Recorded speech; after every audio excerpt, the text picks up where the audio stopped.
Well, good people, we're going to continue on our March journey. We're closing out this month's theme. We've had a couple guest speakers, so we really haven't had a whole lot of opportunity to really delve into it, though I think the guest speakers themselves have been really great about opening up this idea of the ancient wisdom and the healing justice. Did y'all like Mr. Fred Johnson last week? Yeah. He was incredible. And that's part of that opening up to what that wisdom is that we carry spiritually within us, that we carry within our DNA. We're always looking outside of ourselves, right? Looking out into the world like, help me, God, or who can or what can help me, instead of just taking that sacred moment, taking that sacred beat, taking that sacred breath to look within, to know that we have been brought to this iteration of life with all that we need. The journey, the hardest journey and the most important journey is one thing only, and it is only to remember.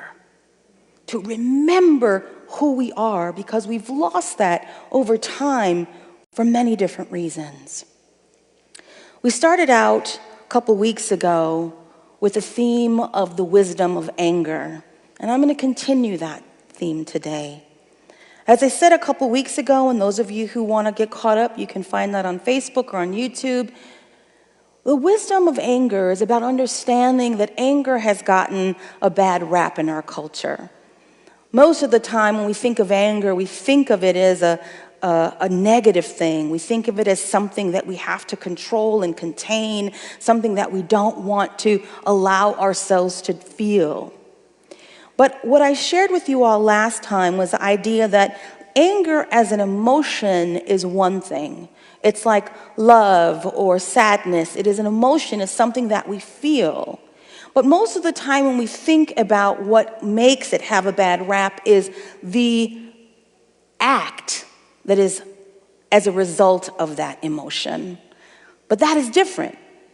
Anger is an emotion. When we act upon that without transforming or understanding that anger, that's when the act becomes toxic. It becomes aggression or oppression or violence. And so we're wanting to tease out, how can we use anger as a transformative thing? How can that be a catalyst, a springboard for our greatest and highest good? And as we talked last time, it's about understanding that anger is something that is telling us something. It's an awakening, it's an opening, it's an opportunity that's saying something is wrong here. Something is out of balance here. Something in your past might be triggering you. Something is causing you to have this emotion. And so part of the journey that I shared with you all last time, in which I'm suggesting yet again, is to allow yourselves to be in that sacred space to feel the anger. Many of us are sick because we have not allowed for that anger to surface. And so what do? We stuff it down. We pretend that it never happened. We allow it to then toxify our entire energetic being because we're not allowing for it to transform. We're not allowing it to sort of come out. And so it stays within. So part of the journey here then is allowing for that. Allowing for us to acknowledge it so that then we can understand it, so that then we can liberate it at some level and not use anger as a way to act out. Again, the emotion itself is not the thing. It's what we do when we don't transform it, when we don't acknowledge it, when we try to suppress it, when we try to ignore it. So we're validating anger here, and we're allowing for ourselves to be able to say, how can this be something that I need to take a sacred beat with? How do I need to sit with it? How do I need to understand, where does it come from? Does it come from a previous relationship? Does it come from my childhood? Does it come from something or someone? Is it something that happened to me that I never really processed? Is it something that is coming up again, even though I thought I processed it, but here I am again feeling this? I want you all to know that there is no wrong process. We are in a sacred process. And so anytime something is coming up, it's because the Holy Spirit is wanting to cleanse you. It is wanting to bless you. It is wanting to lift you, open you. We have in our culture this idea that all of these things are bad. And so the idea for us is to understand how everything is a blessing, no matter how horrible it may seem, no matter how awful it may seem. And again, that doesn't make some of the things that happen to us that we do wrong in the sense of it is not being on our highest and best good, or that someone else was not on their highest and best good, or that someone was operating in this way. I'm not suggesting that. So don't hear that when I say that. All I'm saying is that no matter what has happened to us, no matter what anger we carry, we can transform it. We can make it part of our victory. We can make it part of our holy self. When we started the journey a couple weeks ago, we used the passage of Jesus cleansing the temple, where Jesus drove out the money changers. And in that, we saw this idea of Jesus transforming anger, about being upset about the social conditions, about the social structure, about the political structure, about the religious structure, and saying, what y'all are doing is not cool. This is not okay. But what I thought interesting after the service, it came to me, I never thought of the fact that most of the time when we think about that passage, we think about even anger, we think about the anger as something like, right? Like this rage, do we not? But what if the anger that we assume that he had was not necessarily of that nature? What if it was like this calm, cool, collected anger, like, this isn't cool, y'all. Boop. And he just turns over the table and like, y'all gotta go. It could be anger still, right? But it's a different way in which we transform it. We come to that passage oftentimes with the understanding that we've already been pre-programmed with, that our anger has to be violent. And so we think in that moment that was a blip that Jesus had where he got a little cray-cray, right? And he got a little violent. But what if he was just as cool as he always was? There's different ways in which anger can manifest itself when we allow it to maybe transform or not be in that moment where we're letting it just be and we're acting out. Let's think about this for a moment. Have any of you all been in a situation that was unjust, or that was you were felt out of control, you had no control over, or something happened and you were so angry but all you could do was cry? Anybody been there? Where all you could do was just cry. And then maybe you're even getting angry at yourself because you want to be angry at that person or that thing, but you show what you think is that weakness by crying. And you're just sort of in this puddle of tears. But that's also another way for us to be with that anger. We're not acting out in the aggression. See, we think that, again, that we should be doing that. But part of what it is feeling that. Feeling the injustice of something, feeling the pain of something, feeling the something that is not okay. And that is a good thing, ultimately, for our spiritual journey.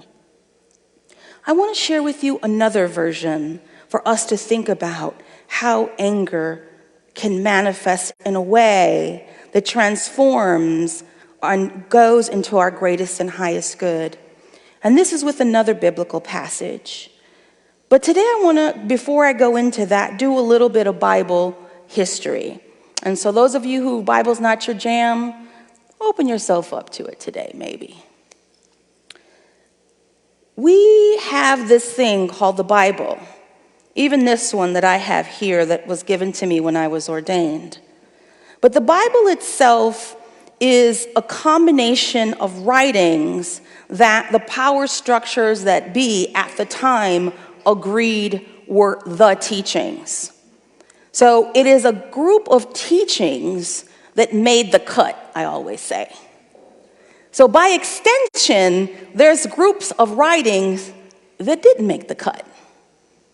And oftentimes, those are writings that were against what was happening at the time, that maybe opened up to a different kind of conversation that they didn't really want to kind of have, or maybe there were teachings that they felt people couldn't fully integrate. So there's different reasons, and we're not going to get into that. But what I want you all to understand is this thing called the Bible is something that was constructed, that was something that was created, that was something that was changed over time.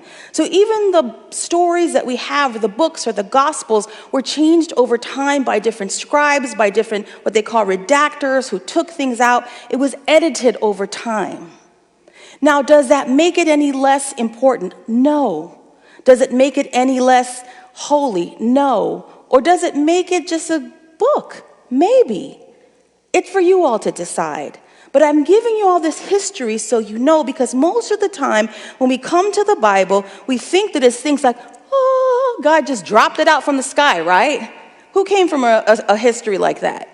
Who came from that, where the Bible was just, this is the Word of God? And yes, at some level, it is the Word of Spirit. It is all of these eternal teachings and knowings, but it's not this thing that was not unadulterated.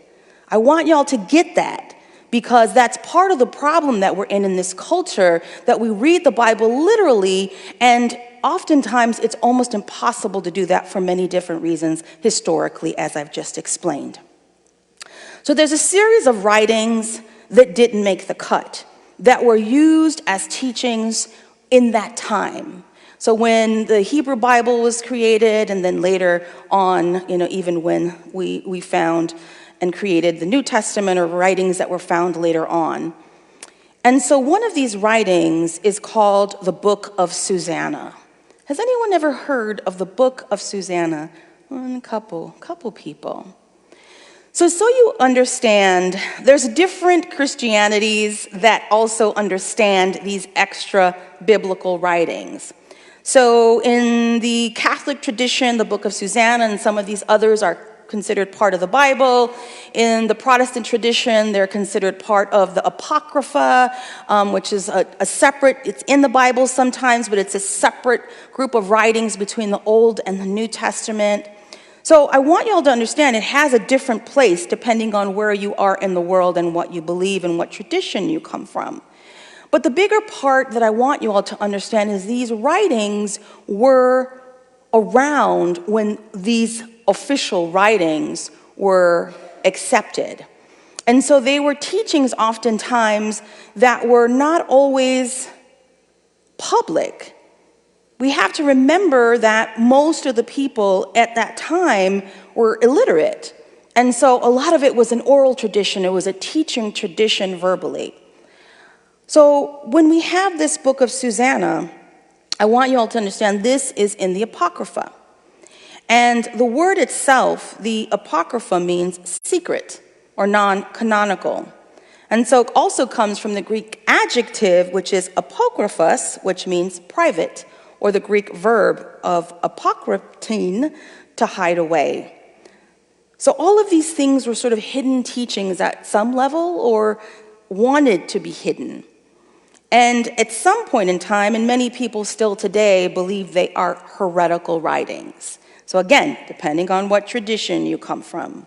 I want to give you all the context because all of this is important as we understand who we are as a unity movement and understand how we come to this thing called the Bible, how we reclaim the Bible, and how we also transform our relationship to the Bible. Because we must become people who understand history. We must be people who understand culture and how and when these things were written so that we can understand the nuance, the coding in these sacred teachings. This is why I'm telling you this. The Book of Susanna is a very, very interesting book. I'm going to give you a quick summary. There's a woman named Susanna who lives with her husband. I almost said wife. Why did I say that? That would have been cool, right? That would have really been an apocryphal writing, right?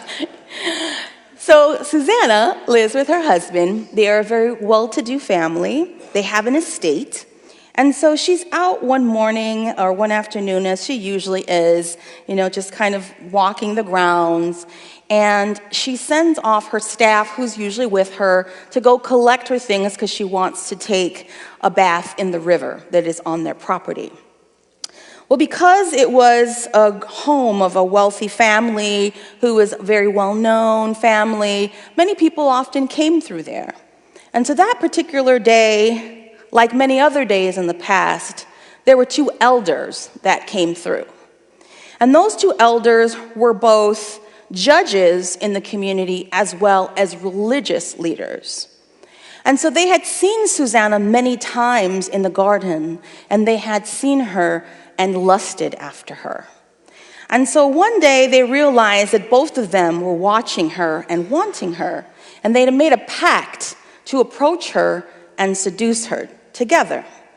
So when they saw that her servants, her people, had left to go get her things to bathe, they took that as an opportunity, and she was already unclothed or was about to unclothing herself to bathe, and they approached her and they said they wanted to be with her. And at that point, she said no, she was not interested, and she made a decision at that point. By law at that time, if a woman did not scream out, then that meant that they were consenting to whatever was happening to them. And so Susanna was known as a very pious, a very faithful woman in the faith. And so she screams out. And then people come and yada yada. And so the elders then say that she was caught with an adulterous situation, that she was trying to be with somebody else that was not her husband. So all of this stuff ensues, and they basically make this claim against her and say that she was an adulteress, and in that time, they were stoned to death. So here comes the trial. She comes with her kids and her mother and her father and her family, and they're all there apparently supporting her, right? Because they're all with her in this trial. And the elders create this whole story about how she was doing this and she was wrong and she's an adulteress and yada yada. And at that time, because of who they were, they had power and status in the community. Everyone believed them. And so they made the motion to be able to just kill her. Well, in comes into the story Daniel. Anybody remember Daniel from the Bible? Daniel in the lion's den? This is a story that is oftentimes attached as the 13th chapter to the book of Daniel. And so Daniel comes in, he's like, wait a minute, y'all. Something doesn't smell right here. And so he steps in and he says, I don't think that we have treated this woman fairly. By law, she is supposed to stand before her accusers. We are supposed to hear from them. It's not just they say that and she has no defense. There's nothing. So he says, I'm going to question them, and I'm going to question them separately. Now, he had already had some standing in the community. He was a young lad at that time, but he had already had some standing and some respect because of who he was and how he carried himself in the world. So he ends up interviewing them separately, finding the false things in their story. Their stories didn't corroborate. And then he finally brings them before the people and says, we have to show this again. They're both lying. And by law, what ends up happening is the victim, or rather the person who is supposed to be stoned, you basically, if they're lying, they have to take on the stoning. So Daniel finds out they were lying, the people celebrate, she's let free, and they end up taking justice into their hands, and they end up getting killed. Why am I telling you this story? I want to share with you just a small passage from that. Here's what's said. Now Susanna was a woman of great refinement and beautiful in appearance. As she was veiled, the scoundrels ordered her to be unveiled so that they might feast their eyes on her beauty. Now, those of you who remember, I'm going to take a pause there. Veiling, just in some cultures in this time, you have women are sacred. They hide their selves. It's sacred. And so the unveiling is a huge shaming. In other versions of this story, she's actually stripped naked, which was also typical culturally of that time to shame women. And so this is what's happening. Those who were with her and all who saw her were weeping. So she's in front of these people who are already accusing her of death. She has feeling no power because of the fact that these powerful men are there, and then they strip her of her veil or maybe of her clothes, which is further humiliating and shaming. Then the two elders stood up before the people and laid their hands on her head. Through her tears, she looked up towards heaven, for her heart trusted in the Lord. Then Susanna cried out with a loud voice and said, "O eternal God, you know what is secret and are aware of all things before they come to be. You know that these men have given false evidence against me, and now I am to die, though I have done none of the wicked things that they have charged against me." The importance here of this passage is she's giving us another way to see, express, and understand anger. She's caught in a situation where she has no power, and yet at the same time, she's using her voice to cry out. She's using her voice to look up. Metaphysically, in unity, when we understand the metaphysics of it, she's accessing, you look up, you're accessing that higher wisdom, you're accessing that higher self, you're accessing that true and deep connection to the eternal oneness. You're putting yourself in that vibe. And so what does she do? Her cry out, think about it, is also an affirmation. She's setting an affirmation and a denial in that moment to say, this is not okay, and this must change. And I'm calling on the power of the Holy Spirit to be in justice in this moment. There's different ways in which we must begin to understand our anger, the power of anger, and the ways in which we can use and transform that anger, not just for ourselves, but for the greatest and highest good. A couple of weeks ago when we spoke, I asked you all, just like Jesus, what tables do you need to turn over in your own lives? What things have you been complacent about? What things are not in alignment with the Spirit that you need to turn over, that you need to reimagine, that you need to reinscribe? And by the same token, I ask you all, what things do we need to begin to speak up about? It will be different for everyone. But I invite you right now quickly to think about how you can think about what hurts your heart. Is there something that happens out in the world that when you hear it on the news or you read it in the paper, you hear it just really tugs at you? It tugs at your heart in such a deep and profound way. Maybe it's about animals. Maybe it's about children. Maybe it's about a particular grouping of people. I don't know. That's not for me to decide. But what I am suggesting to you all is that we have to start getting in that space where we, like Susanna, lift our eyes up to hear and to see and to speak and to use our voice. And like Daniel, we have to step in where we do have some power, where we do have some knowledge, where we can correct the wrong and stand up for what is true. Do y'all hear me on this? It will look different for everyone. And as I've said and I will say, if all you do is pray, you have done a service to the world. But pray knowing and affirming and aligning like Susanna in this story. The purpose of anger ultimately is for healing. It is for peace, and it is for the restoration of balance. It is for justice, which is the restoration of balance. So we use our anger today, moving forward as a catalyst and a springboard for personal and collective change. I invite you all to raise your eyes to what you don't want to see, for the anger that you don't want to feel, and for the hurt that you feel you cannot bear. And trust and have faith and know that as you pray and as you commit and as people commit with you, the world will change. We cannot let what we think is happening out there to be the truth of who we are and what we know. We have power, more power than we know. And so we must begin to access that and work together to move it forward in love. Amen.